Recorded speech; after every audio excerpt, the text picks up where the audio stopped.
लेकिन साथियों एक बात तो मैं कहूँगा, उसने ये भी कहा कि शिवानी दीदी को जो है इनके कहने पर उसने गलत बोला, वरना उसकी किसी से कोई दुश्मनी नहीं है और जितने लोगों को भी उसने गलत बोला वो सब इनके कहने पर ही बोला। और ये बात साथियों कहीं न कहीं सच भी है, ये बात उसकी सही है, क्योंकि ये जो है स्वयं अगर जिससे नहीं बोल पाती हैं या स्वयं किसी को अगर कुछ नहीं कह पाती हैं तो ये कहलवाती ज़रूर हैं और इसके भुक्तभोगी बहुत सारे लोग हैं, यहाँ तक कि मैं भी। 1.5 साल पहले की बात है, बहुत ज़्यादा हंगामा चला था, उसमें भी साहब से संबंधित एक व्यक्ति थे, उनको लेकर ये चली गई थीं। तो इनकी आदत ये है कि उस समय ये खुद नहीं बोलती थीं, ये उससे बुलवाती थीं जिनको ये लेकर चली गई थीं, जिनको लेकर ये भाग गई थीं। और देश के अलग-अलग प्रदेशों में रहीं, कहीं हरियाणा में, कहीं पंजाब में, कहीं और वहाँ से उसके ज़रिए इन्होंने बहुत सारे वीडियो डलवाए और उसने जो है लोगों को बहुत ज़्यादा गलत बोला।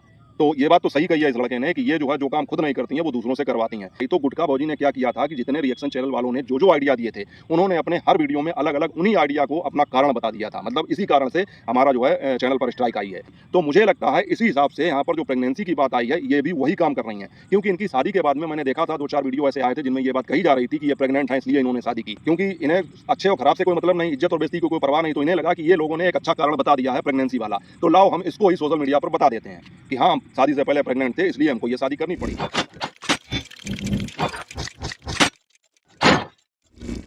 हेलो यूट्यूब फैमिली, स्वागत है आप सबका फिर से मेरे एक और नए वीडियो में। मैं हूं अमित और आप देख रहे हैं आप सबका अपना YouTube channel Amit Sangeeta blog. और दोस्तों आज समय बहुत ज़्यादा हो गया इसलिए जल्दी से अपना वीडियो शुरू करता हूं, लेकिन उससे पहले एक थोड़ी सी बात मैं आपसे करना चाहता हूं। हमारे एक व्यूअर हैं नीरज कुमार जी, नीरज कुमार उनकी आईडी का नाम है, नीरज कुमार नाम से आईडी है उनकी। उनका एक कमेंट आया था 15 तारीख को मेरे पास और आज है 17 तारीख। उन्होंने कमेंट ये किया था मेरे पास में कि मेरी जो है 16 तारीख को शादी की सालगिरह है, अगर आप मुझे विश करेंगे, आप मुझे बधाई देंगे तो मुझे बहुत अच्छा लगेगा। लेकिन माफ़ी चाहूँगा नीरज कुमार जी, मैंने आपका कमेंट आज देखा था, तो कोई बात नहीं, कल आपकी शादी की सालगिरह थी, लेकिन मेरी तरफ से आपको बहुत-बहुत बधाई। और दोस्तों मुझे लगता है कि ये आईडी, मुझे लगता है उनकी जो धर्मपत्नी है, साधना जी उनका नाम है, वो ऑपरेट कर रही हैं, क्योंकि उन्होंने कहा था कि नीरज कुमार मेरे हस्बैंड का नाम है और 16 तारीख को मेरी शादी की सालगिरह है, अगर आप मुझे बधाई देंगे तो मुझे बहुत अच्छा लगेगा। तो आपको ढेर सारी शादी की सालगिरह की ढेर सारी बधाइयाँ, आपको शादी की सालगिरह बहुत-बहुत मुबारक हो हमारी तरफ से। अब साथियों जल्दी से शुरू करते हैं आज का अपना वीडियो। और दोस्तों आज शिवानी का वीडियो आया जिसमें उन्होंने एक बहुत बड़ी खुशखबरी ये दी कि अभिषेक भाई जो हैं छोटे पापा बन चुके हैं। जी हाँ, चाचा बन चुके हैं अभिषेक भाई और उनके यहाँ एक फूल सी बच्ची का जन्म हुआ है। और दोस्तों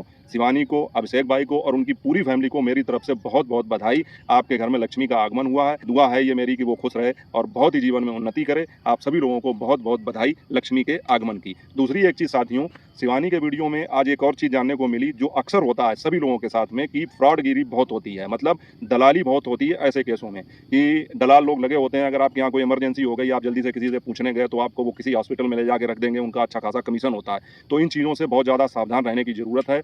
समय रहते मतलब जो है डॉक्टर से स्वयं संपर्क करें, स्वयं अपनी बात करें और अच्छे से अच्छा ट्रीटमेंट कराएं और नाहक की जो परेशानी होती है बेमतलब की, उससे बचें। हमारे यहाँ भी ऐसा होता है। हमारे यहाँ जो गाड़ी वाले लोग होते हैं, अब सबके यहाँ 4 पहिया की सुविधा तो होती नहीं है। हमारे यहाँ क्या होता है कि गाड़ियाँ हैं जो लोग किराए पर चलाते हैं, तो उन लोगों ने कानपुर में अपने जो है अस्पतालों में कॉन्टैक्ट कर रखे हैं, वहाँ पर वो वहाँ की दलाली करते हैं। अगर रात में कोई इमरजेंसी पड़ जाए, आप उनके पास जाओ तो वो आपसे कहेंगे कि हमारे यहाँ का ये हॉस्पिटल जो है इससे मेरी जान पहचान है, यहाँ चलो, यहाँ पर बहुत अच्छा इलाज होता है। और वो ले जाके आपको किसी ना किसी कानपुर के हॉस्पिटल में पटक देंगे, ऐसा ही कोई, ठीक है। और वहाँ पर जाकर फिर आपसे धन उगाही की जाएगी, आपको मतलब जो है बेमतलब परेशान किया जाएगा और जहाँ पे 1000 रुपये का खर्चा होगा वहाँ पर आपका 10,000 का 20,000 का बिल बना दिया जाएगा। ऐसा अक्सर होता है हमारे यहाँ। आप मन में अगर कुछ और सोचते हैं, जैसे हमारे छोटे भाई के अभी पिछले साल जो है बच्चा पैदा हुआ था उनके यहाँ पर, मतलब लड़का पैदा हुआ था, तो उनका पूरा मूड था कानपुर में रीजेंसी हॉस्पिटल में जाने का। घर पे उन्होंने ये चीज़ सोच ली थी, लेकिन गाड़ी की व्यवस्था नहीं होने के कारण एक गाड़ी वाले से जब संपर्क किया तो उसने पता नहीं कौन से हॉस्पिटल में ले जाके रख दिया और वहाँ पर जहाँ पर नॉर्मल डिलीवरी की पूरी संभावना थी वहाँ पर ऑपरेशन किया गया।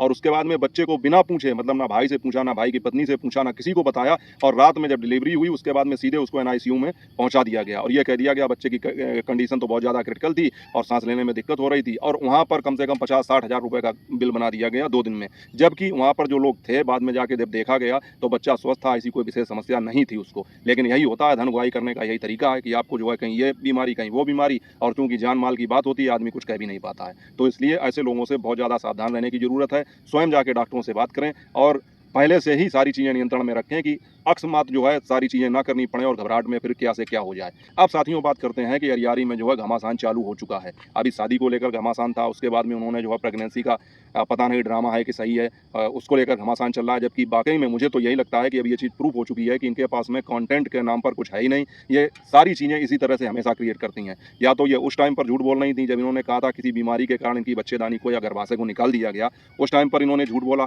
या अब ये इस टाइम पर झूठ बोल रही हैं। लेकिन मुझे लगता है कि अभी झूठ बोल रही हैं, और शायद ऐसा कुछ नहीं है, क्योंकि बहुत सारे रिएक्शन वाले भी इसी विषय में बात कर रहे हैं। इसके अलावा साथियों, जिस लड़के के इन्होंने चैनल डिलीट किए, मतलब जो लड़का इनके साथ में शुरू से लेकर आखिरी तक बना रहा, उसने स्वयं ये बात स्वीकार की कि वो इनके हर सही गलत फैसले में इनके साथ रहा, इनके कहने पर ही उसने सारी चीज़ें की।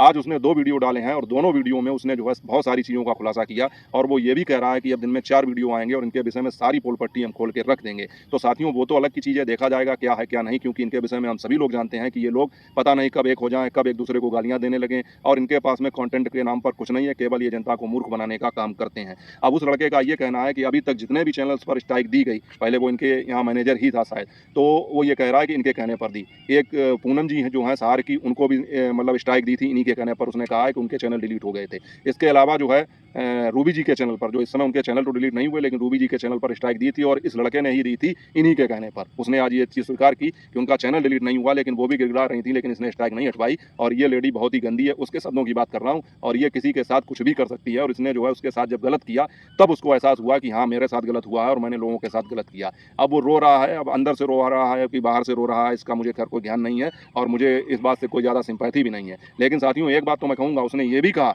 कि शिवानी दीदी को जो है इनके कहने पर उसने गलत बोला, वरना उसकी किसी से कोई दुश्मनी नहीं है, और जितने लोगों को भी उसने गलत बोला वो सब इनके कहने पर ही बोला। और ये बात साथियों कहीं ना कहीं सच भी है, ये बात उसकी सही है, क्योंकि ये जो है स्वयं अगर जिससे नहीं बोल पाती हैं या स्वयं किसी को अगर कुछ नहीं कह पाती हैं तो ये कहलवाती जरूर हैं, और इसके भुक्तभोगी बहुत सारे लोग हैं, यहाँ तक कि मैं भी।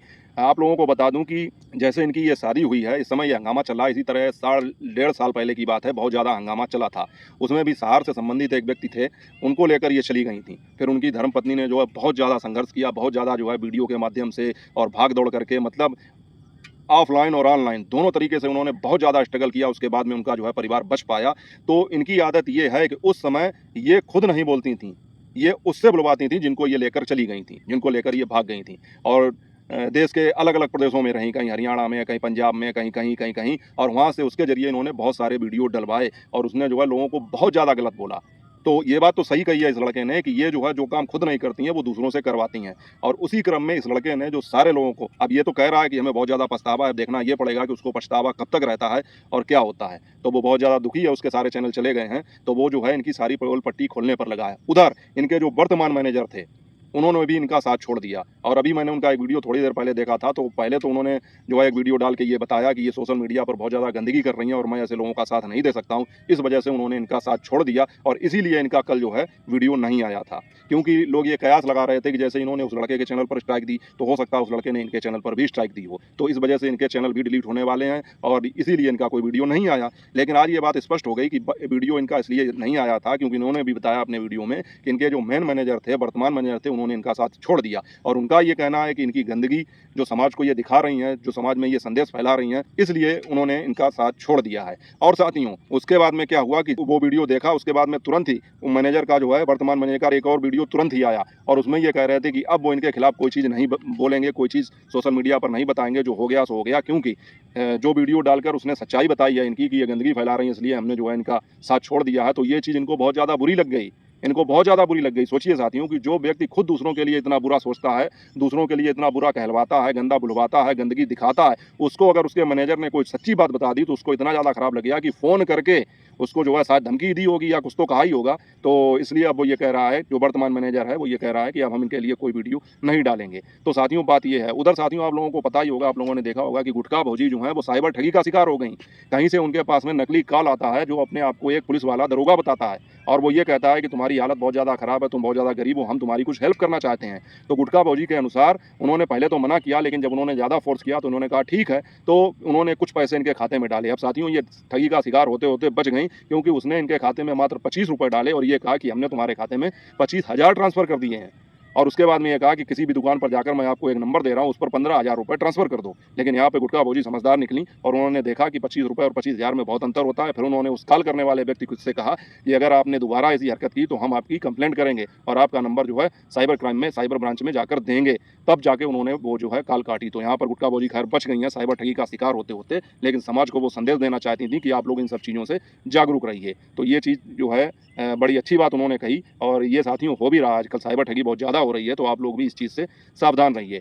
और साथियों, जिस लड़के के सारे चैनल डिलीट हुए हैं तो वो तो इस समय काफ़ी भड़क रहा है सोशल मीडिया पर। जिस तरह वो रिएक्शन चैनल वालों को उल्टा सीधा बोलता था, उनके बारे में गलत बोलता था, तरह तरह की बददुआएं देता था, गंगा मैया भगवान ये सब करके, तो उसी तरह से अब वो इनके लिए बोल रहा है क्योंकि इन्होंने उसके साथ गलत किया है। लेकिन बात ये होती है कि एक बेईमान के साथ में अगर दूसरा बेईमान बेईमानी कर लेता है तो ये इन दोनों के आपस के कर्म कांडों का फल है। इसमें किसी तीसरे व्यक्ति को हस्तक्षेप करने की जरूरत ही नहीं है और ना हम लोग करेंगे। अब ये लोग एक दूसरे की पोल खुद ही खोलें वो अलग की चीज़ है। और साथियों, इसके बाद में ये जो प्रेगनेंसी की पूरी बात हुई है, तो आज मैंने जब इनका एक वीडियो देखा तो मुझे एक चीज़ समझ में आई। आप लोग कमेंट करके बताना कि ये बात सही है या नहीं है। अभी कुछ दिन पहले गुटका भौजी के चैनल पर स्ट्राइक आई थी, जिसकी वजह से उनके चैनल पर कोई वीडियो अपलोड नहीं हो पा रहा था।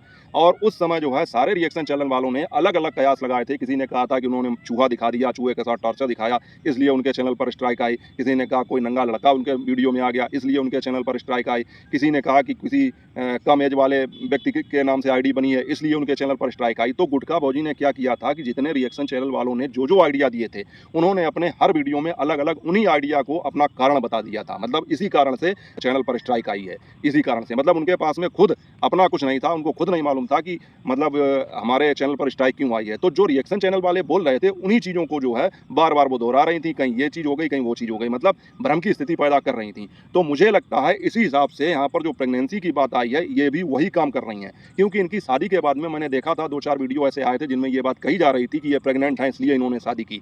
तो अब लोगों ने व्यूज के लिए ऐसा बोल दिया हो या उनके पास कोई सबूत हो, सच्चाई हो, मुझे नहीं पता। लेकिन शादी के तुरंत बाद ही 2-4 वीडियो इस तरह से आ गए थे और मुझे लगता है इन्होंने उन रिएक्शन चैनल वालों की या उन वीडियोस की बात को पकड़ लिया। अब इनके सामने कोई ऐसी चीज़ मुझे लगता है नहीं थी जिससे ये सिद्ध कर पाती कि हमने शादी किस लिए की, क्योंकि इन्हें अच्छे और खराब से कोई मतलब नहीं, इज्जत और बेइज्जती को कोई परवाह नहीं। तो इन्हें लगा कि ये लोगों ने एक अच्छा कारण बता दिया है प्रेगनेंसी वाला, तो लाओ हम इसको ही सोशल मीडिया पर बता देते हैं कि हाँ हम शादी से पहले प्रेग्नेंट थे इसलिए हमको ये शादी करनी पड़ी। तो साथियों, मुझे लगता है कि वाकई में ये प्रेगनेंसी एक ड्रामा है, व्यूज के लिए किया गया एक नाटक है। और जो ये प्रेगनेंसी किट दिखा के इन्होंने सारा रायता फैलाया है, ये केवल इसलिए फैलाया है कि लोग ये कह रहे हैं कि आखिर इस उम्र में इनको शादी करने की आवश्यकता ही क्यों पड़ी। तो अब इसलिए इन्होंने सोचा कि लोग तो कह ही रहे हैं, तो इन्होंने उसी बात को पकड़ लिया और ये साबित करने की कोशिश की कि हाँ हम शादी से पहले प्रेग्नेंट हो गए थे, इसलिए हमने जो है शादी की। तो मुझे लगता है इन्होंने भी जो वीडियो आए हैं, जो रिएक्शन चैनल्स वालों ने बात कही है गुटका भौजी की तरह, इन्होंने भी उनकी बात को पकड़ के अपना हथियार बना लिया। बाकी दोस्तों, आप लोगों को क्या लगता है कमेंट करके बताना। और देखिए दोस्तों, केवल 10-15 मिनट का ही शार्ट वीडियो शूट हो पाया होगा, दूर से दिखाई नहीं पड़ रहा है और अंधेरा हो गया है। तो आज के वीडियो के लिए बस इतना ही, मिलेंगे आपसे अगले वीडियो में। तब तक अपना और अपनों का ख्याल रखें। जय हिंद, वंदे मातरम।